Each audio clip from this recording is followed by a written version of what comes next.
amico di Simagis.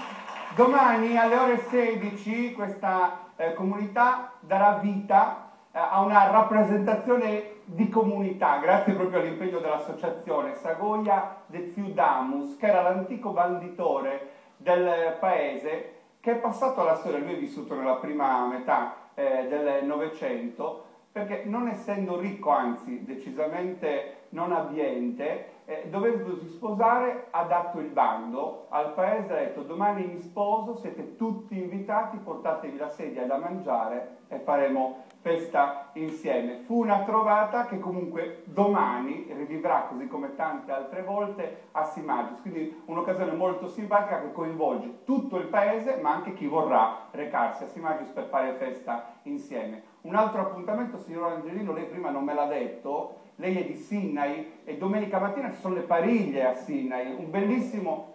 certo, ci sono le pariglie, quindi bisogna andare anche a Sinnai domenica. E poi voglio già anticiparvi, la prossima settimana ne parleremo bene, che il 2 e il 3 aprile Lanusei, nel suo bellissimo teatro, ospita il grande evento organizzato da Pietro Arzu e la sua associazione Rock Amicizia.